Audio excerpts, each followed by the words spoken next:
Les très religieux vont tous les jours, comme les moines, comme nous, on va tous les jours à l'église.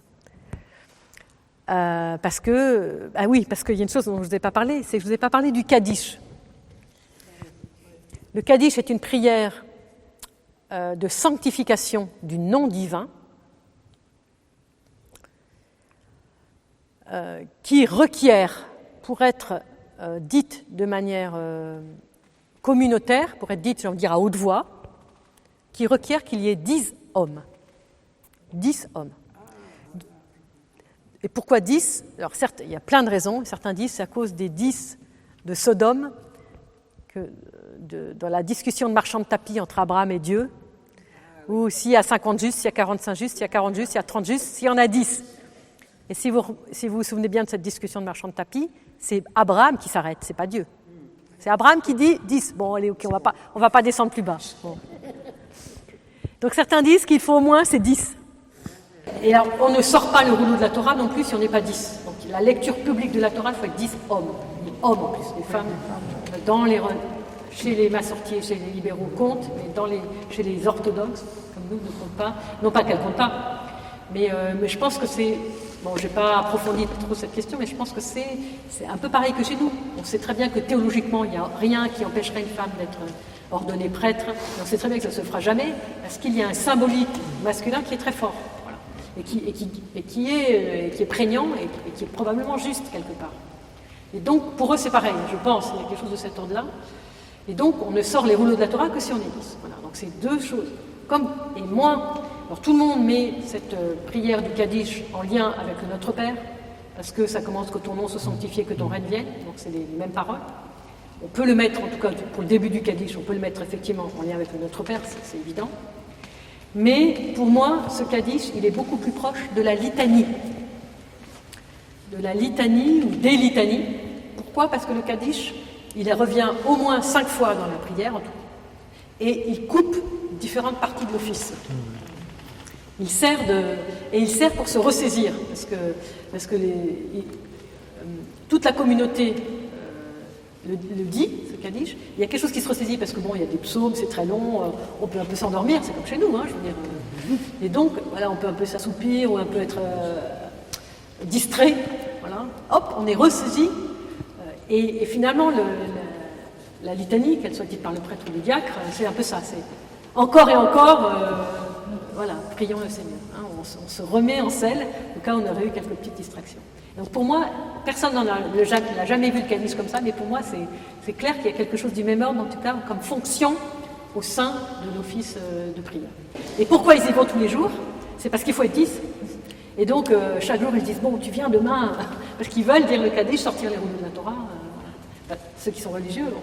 Alors, il se trouve que dans les quartiers des villes, il y en a certains qui habitent pas trop loin des uns des autres, et pas trop loin du lieu de prière, donc c'est facile. Il y a d'autres endroits où c'est pas possible. Alors, est-ce que ça veut dire que c'est plus important pour les Juifs la prière communautaire que la prière personnelle ? Non. Non, mais c'est une bonne question. C'est pas plus important, mais c'est plus codifié, c'est plus ritualisé. Je ne suis pas sûre qu'il y ait une vraie prière personnelle ritualisée chez les Juifs. Alors, chacun prie. La preuve en est, c'est qu'ils ont des bénédictions pour toutes choses, donc c'est très ritualisé. Donc tout ce qui est ritualisé, ils boivent un verre d'eau, c'est Baruch atah Adonai, Eloheinu melech haolam, Shakol niyeh bedvaro, que tout soit fait selon ta parole. Et puis ils boivent. Un juif religieux ne fera jamais un verre d'eau, ne boira jamais un verre d'eau sans dire ça.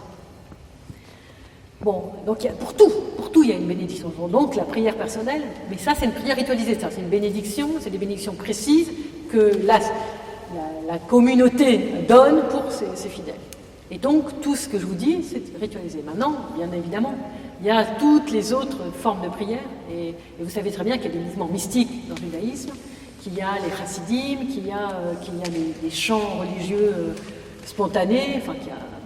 Voilà. Et donc il y a plein d'autres occasions de prier seul, voilà, avec d'autres types de mots qui sont moins ritualisés, etc. C'est intéressant le fait de bénir à chaque fois, parce que oui. ça nous met toujours dans le temps de Dieu, oui. justement. Oui. Ça aide à rester Bien sûr. dans la prière. Bien sûr. C'est ça, moi, Bien que sûr. je trouve vraiment très important. Bien sûr. Et alors, par ailleurs, je voulais juste dire une chose, je n'ai pas pu m'empêcher de penser à ça. Quand tu parlais au début des sacrifices des animaux et que la flamme montait, quand on chante le psaume, Oui. que ma prière c'est Bah oui. c'est ça, c'est avec l'encens. Comme Oui, l'encens. mais Et aussi, donc, l'encens, il faut c'est- de l'encens. Oui, et donc la prière, c'est l'encens qui monte vers Dieu. Donc on a vraiment. Voilà, et dans l'icône de la Sainte Trinité, puisque dans l'icône de la Sainte Trinité, On voit a l'agneau au milieu. On a l'agneau au milieu. Bien sûr, bien sûr. C'est vraiment intéressant. Et dans le texte de Caïn et Abel, quand Dieu dit cette offrande a été agréée, puis cette offrande n'a pas été agréée, qu'est-ce que disent les pères? Ben, il y en a une, il y avait une fumée blanche, et l'autre, il y avait une fumée noire. Voilà, donc ils avaient bien conscience que d'un sacrifice monte une fumée. Voilà, et que la fumée noire était le signe que Dieu n'avait pas agréé. Alors c'est une interprétation des pères, mais elle est intéressante. Est-ce que c'est vrai donc, que c'est l'encens, c'était un sacrifice végétal, enfin c'est semblable au sacrifice. Oui, je pense. C'est Je pense. J'ai vu ça dans un Oui, histoire de monothéisme. je pense. Oui, je pense. Alors j'ai pas énormément approfondi ces questions d'encens et de prière au temple, etc. J'ai pas tous les détails en tête, mais oui, tout à fait. Et encore une question, du coup, quand les apôtres ont demandé à Jésus comment prier, et il a dit que Oui. Oui. que ta volonté soit faite, finalement, et c'était le Kaddish, non? Il a- Bah, c'était le début du Kaddish. Enfin, les 3 premiers versets sont le Kaddish. Voilà. Après, ça C'est change. leur manière habituelle de prier, quoi. Oui, oui. C'est après qu'il a rajouté des choses. mais- Voilà, c'est ça. Mais de toute façon, vous savez qu'il n'y a pas une seule parole de Jésus, pas une, vous entendez, qui n'est pas dans la tradition juive. Pas une. Y compris, le Shabbat n'est pas fait pour l'homme. L'homme n'est pas fait pour le Shabbat, c'est-à-dire l'homme n'est pas esclave du Shabbat. Quoi, hein. Ça, c'est dans la tradition juive. L'homme est fait pour le Shabbat, mais il n'est pas esclave du Shabbat, cette idée-là. Il y a eu toute une série de conférences une fois par mois organisées Oui. Qui s'appelait Jésus juif pratiquant. Donc Oui. je retrouve pas mal de choses Oui. qui manifestent que Jésus était tout à fait dans la plaque par Absolument, rapport à la tradition. absolument, absolument. Ou par exemple, même, je vous lance des pistes, mais là, il faudrait approfondir, il y en aurait pour des heures, tellement il y a de choses à dire. Hein. Quand Jésus dit « on vous a dit que, mais moi je vous dis Oui. », ce qui dit « moi je vous dis », c'est encore dans la tradition. Tout est dans la tradition, tout. Enfin, je n'ai pas trouvé un mot qui n'est pas dans la tradition juive. Donc c'est très intéressant de le savoir. Pourquoi? Parce que vous vous dites « c'est quoi la nouveauté ?» Et du coup, vous allez toucher vraiment la vraie nouveauté. Et vous allez vous dire « ah, c'est ça d'être chrétien, ah oui, ça vaut la peine ». On le savait déjà. On savait déjà que ça valait la peine. Mais ce que je veux dire, c'est que tout d'un coup, il y a l'identité chrétienne qui émerge d'une manière presque plus pure. Je ne sais pas comment dire. Et du coup, vous êtes renversé d'admiration devant comment Dieu guide son Église. C'est génial. Pardonne-leur, voilà. Pardonne-leur, ils ne savent pas ce qu'ils font. Alors, ça, c'est une très bonne question. Je n'ai pas approfondi cette parole-là. D'ailleurs, toutes les paroles concernant tout ce qui est autour de la passion de la résurrection, je pense qu'on pourrait trouver des éléments qui ne sont pas dans la tradition juive. Maintenant, telle qu'elle, alors quand je dis qu'aucune parole de Jésus n'est pas dans la tradition, la manière dont Jésus de l'exprimer, c'est sa manière à lui, bien évidemment. Donc les mots tels quels ne sont pas exactement ceux de la tradition, mais c'est l'idée. Donc cette parole de Jésus n'est pas telle quelle dans la tradition, mais ce qui est tel quel dans la tradition, c'est l'amour de l'ennemi. Et donc ça, c'est très important, parce que tu trouves l'amour de l'ennemi, tu trouves ton ennemi, l'âne de ton ennemi qui ploie sous son... Tu t'arrêtes et tu l'aides. Voilà. Donc là, donc c'est pas dit de la même manière. C'est l'esprit. C'est l'esprit, voilà, c'est l'esprit. Voilà, c'est ça. Mais pour moi, cette parole de Jésus, qui est très forte, et je te remercie de nous la donner, c'est, il l'a dit sur la croix au moment où il donne sa vie. Quoi. Donc finalement, c'est pas tant le contenu même des mots, bien qu'ils ne savent pas ce qu'ils font, ça montre que non seulement il aime l'ennemi, mais qu'il l'excuse. Il l'excuse, c'est incroyable. Voilà. Là, oui, là, du coup, on sent mieux qu'il y a quelque chose qui est vraiment plus précis dans une nouveauté chrétienne, qui est même mon ennemi, je dois lui donner des circonstances atténuantes pour montrer que finalement il y est pour rien. C'est-à-dire que je prends sur moi Christ toute la responsabilité même de la faute de l'autre. Et là, voilà, ça, là on est chez les chrétiens. Ça, c'est l'amour immense et Voilà, incompréhensible de Dieu. Voilà. Pour toute créature. Voilà. Mais le fait de prendre sur soi, là, il y a quelque chose Inconditionnel. Voilà, ça c'est. Parce que finalement, quand vous regardez les saints, c'est ça, ils lisaient Saint Sidoine, c'est vraiment, ils ont tellement le souci des autres qui sont dans la, comment dire, oui, ils veulent souffrir à la place des autres, ils souffrent pour les autres. Et donc on n'est plus centré sur moi, on est là, on est pour le monde, on offre sa vie et son cœur pour le monde et que tous soient sauvés et donc on va tout faire pour que tous soient sauvés. Donc il y a une espèce d'urgence du salut pour tous et pas seulement pour soi ou sa petite communauté. Donc il y a une espèce de cœur élargi complètement. Bah, alors le Christ, bon, encore plus. On ne mégote pas. Ah, hein, On ne mégote pas. on ne mégote pas. Je voulais revenir tout à l'heure à ce que vous disiez concernant le fait qu'il y a beaucoup de prières dans le judaïsme qui sont en fait écrites, pardon.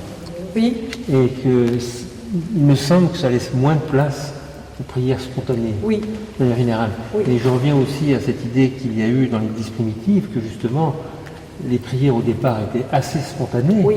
et qu'elles ont après été écrites. oui, Justement parce que à partir du moment où les prières sont assez régulièrement spontanées, il y a des choses en fait qui se perdent oui, et qui interfèrent avec notre subjectivité Oui.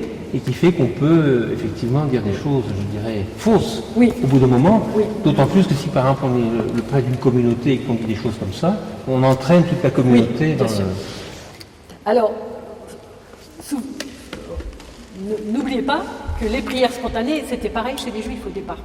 C'est-à-dire qu'au départ, c'était que des prières spontanées. Et il y a des traces énormes dans le Talmud qui dit, alors si c'est l'heure du chemin Israël et que tu es sur un âne, etc., tu fais comme ça. Et puis si tu te souviens pas bien, tu dis une prière, tu dis un résumé de la prière. Enfin bon, il y a tout un tas de précisions très précises dans le Talmud qui montrent qu'au départ, tout était spontané. Donc comme nous. Et ensuite, ils ont codifié, comme nous. Voilà, donc... Et c'est pas parce qu'ils ont codifié que du coup la spontanéité, c'est comme nous, je veux dire. Si nous on commence à dire, on se retrouve dans l'église, on fait des prières spontanées, les orthodoxes ils vont vous regarder, non ça se fait pas quoi. Par contre, on va chez nos frères protestants, là il n'y a pas de problème. Voilà. Chez certains, chez les catholiques, bon. Donc ça montre bien que nous on a tellement codifié que nous une prière spontanée en communauté, ça risque de dérailler, donc on préfère, on préfère être dans la bonne tradition et on a raison. Bon. Ceci étant dit, personne ne nous interdit de faire une prière spontanée chez nous. Voilà. Et on sait très bien que beaucoup de saints, ou même si nous avons la prière de Jésus comme prière continuelle, etc., on sait très bien que, voilà, on peut aussi intercaler d'autres choses et puis demander à tel saint d'intercéder pour nous, etc. Enfin, je veux dire. Et quand on dit il y a la prière dans tel saint, Isaac le Syrien par exemple, ça veut dire que c'est lui qui l'a inventé, donc c'est sûr que c'était spontané. Oui, oui, tout à fait. Oui, oui. Ça veut dire que les grands saints avaient leur prière. Tout à fait. Ils faisaient leur... Alors, il faut savoir aussi une chose, et moi je suis très frappée parce que je mange les pères toute la journée et que je trouve que ils sont absolument exceptionnels. Mais lisez les pères, c'est que les pères, jusqu'à aujourd'hui, jusqu'à quelqu'un comme le père Sophronie, où il a encore écrit des prières, il écrit par exemple la prière de l'Igoumène. Oh, bon, je ne l'ai pas là, mais c'est... La prière du matin du père Sophronie qui est dans je ne sais plus quel livre, Voir Dieu tel qu'il est, ça tient 2 pages et demie, mais c'est absolument magnifique. Voilà. Mais quand on voit par exemple la prière de nos pères, parce que la période patristique elle n'est pas finie, je veux dire, hein, donc pour nous Sophronie c'est quand même, il va bientôt être canonisé, c'est sûr, quoi, hein, c'est un père. Bon, et quand on voit mais les prières que saint Silouane met dans son livre, on voit bien que tout le monde a eu des prières spontanées. Mais ce qu'on voit chez ces pères et qui n'est pas notre cas à nous, parce que nous on est des petits piou-piou et qu'on fait ce qu'on peut, même si le Seigneur essaye de nous saisir un peu, c'est que ces prières, elles sont premièrement totalement fidèles à l'esprit de l'Église, totalement fidèles au concile, etc. Bon, ça c'est évident, à l'esprit de l'Église, mais totalement en harmonie avec toutes les prières primitives, la prière de la liturgie, la prière des vêpres, et qu'on est dans le même langage, on est dans le même souffle. Voilà. Et là, on est sûr.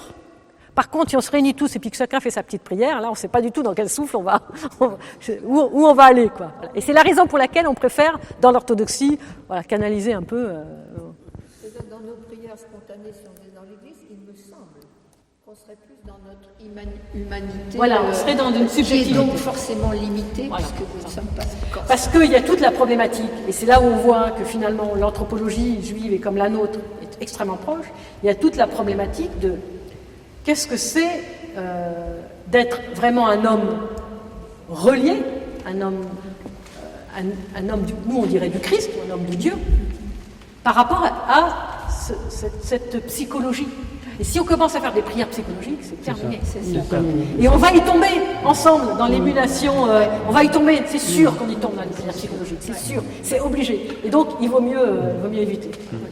Alors que quand on est chez soi, c'est tout seul, d'abord il n'y a pas le regard des autres, on est devant Dieu, et en plus si on a commencé notre prière par, j'ai envie de dire, une prière d'une petite heure, ou bon, c'est très différent. Voilà, on est devant Dieu, voilà.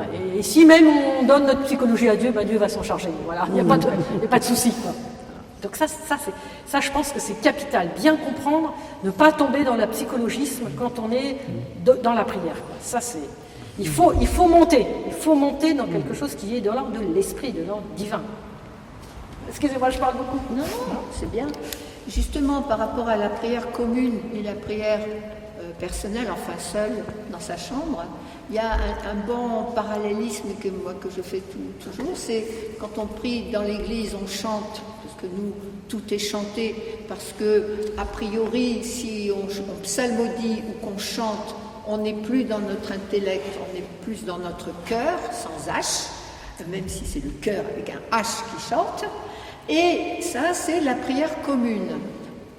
Et en revanche, si on a envie d'apprendre à peindre des icônes, à ce moment-là, ça c'est une prière seule dans sa chambre, même si on le fait en apprenant dans un atelier ou quoi, mais on prie, on est seul devant l'icône que l'on va peindre par la grâce de Dieu, naturellement, et qui, en principe, d'ailleurs, l'icône, elle est vraiment, normalement, elle est dans notre cœur, déjà, normalement, voilà. Donc, il y a ce parallélisme, en tout cas chez les orthodoxes, c'est très important, me semble-t-il. Bah oui, bien sûr. Puis ce qu'il y a, Catherine, aussi, c'est que la prière chantée, justement, enlève une partie de cette subjectivité. Voilà. C'est ce que je dis, l'intellect descend dans le cœur. Exactement. C'est ça, exactement. Et même quand on lit les textes, on ne met surtout pas le ton, voilà, psalmodie et en chant, parce que qu'est-ce qui est important? C'est la parole. C'est la parole. La musique ou la musique est un accompagnement. Mais l'important, c'est la parole. Donc, la musique porte la parole. Et justement, le ton de la psalmodie est là pour réguler les choses émotionnelles. Exactement. Puisqu'il faut garder toujours les mêmes temps. Voilà. Donc, de toute façon, et là, il va y avoir un mot, une phrase ou quoi qui, dans l'instant, va nous nourrir. Tout à fait. Voilà, c'est ça. Hein, t'es d'accord? Bah oui, évidemment qu'on est d'accord. Pas être autrement. Oui. Du coup, vous disiez qu'un juif religieux, il prie tout le temps. Donc, entre un chrétien qui est à la prière du cœur, il prie tout le temps, et un juif qui prie tout le temps, il n'y a quasiment pas de différence. Ouais, nous, on est chrétiens quand même. C'est ça la différence. Non, mais au niveau de la, au niveau prière continue, après, c'est le bien sûr, après, c'est les mots qui changent, et puis c'est la conscience. L'incarnation a totalement tout bouleversé, quoi. Donc, cette conscience-là du fait qu'on est chrétien fait que, à mon avis, on n'est pas tout à fait pareil devant Dieu qu'un juif ou qu'un musulman. Voilà, parce qu'il y a cette conscience de l'incarnation qui nous traverse. On est de la même humanité du Christ. Et c'est grâce à cette incarnation qu'on est appelé la divinisation. Que donc notre prière va être toujours le but fondamental, de cette façon, c'est le monde à venir. La tension, c'est l'acquisition du Saint-Esprit, comme dit Saint-Séraphin de Sarov, mais c'est surtout l'idée que toute notre vie n'est qu'un stage que Dieu nous accorde pour la purification de nos passions, pour qu'on arrive à se préparer, à entrer vraiment dans une divination qu'on devrait déjà pouvoir commencer ici-bas, quoi. Que toutes nos cellules, toute notre nature, toute cette nature, elle soit pétrie de l'Esprit divin de manière à ce que... Et ça, je pense, c'est quand même assez différent. Ceci étant dit, j'ai rencontré des maîtres juifs qui sont des saints, des gens habités, vraiment. Et donc là, ça fait partie du mystère de Dieu. Moi, je ne sais pas comment ils se débrouillent, mais nous, on a plus de facilité, j'ai envie de dire. Voilà. Mais Dieu peut tout. Je veux dire, après c'est le mystère. Hein, c'est...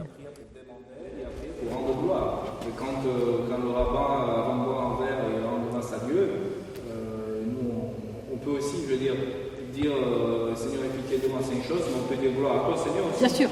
C'est d'ailleurs la plus grande des prières. Et on peut dire aussi merci Seigneur. Bien sûr.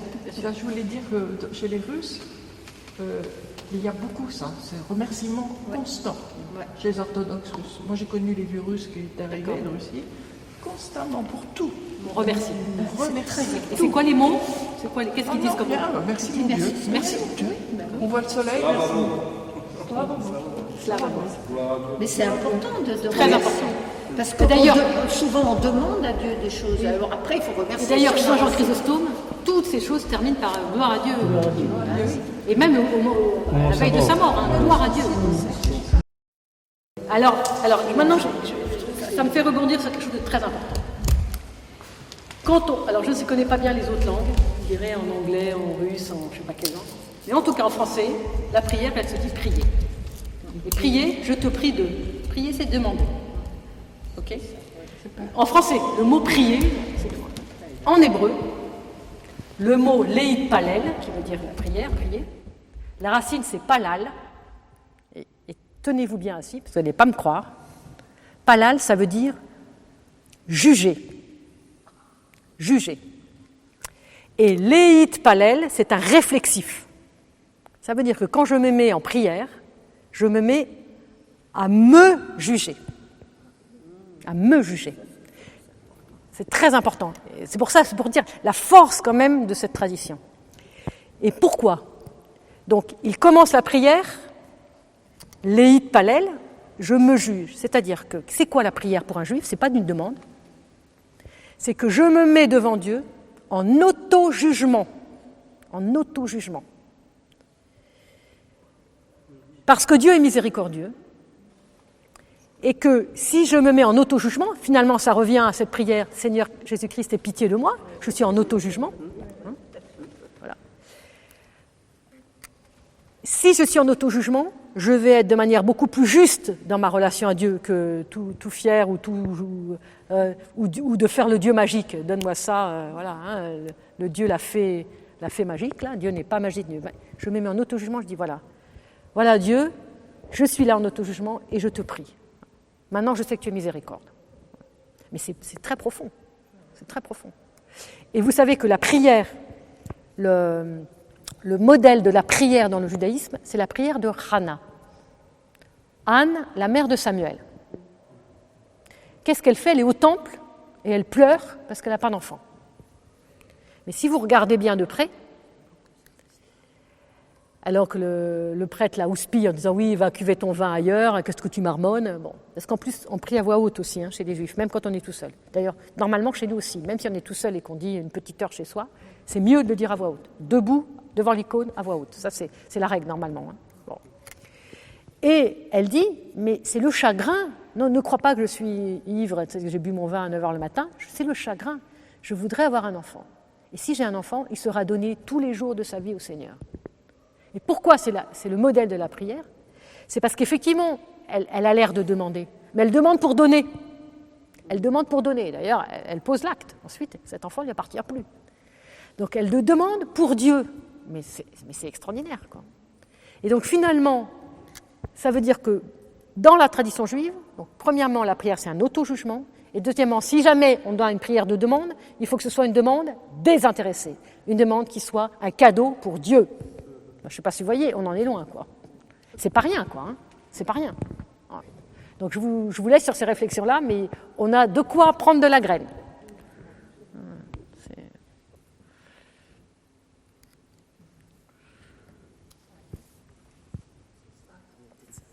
Oui, on va s'arrêter un peu parce que...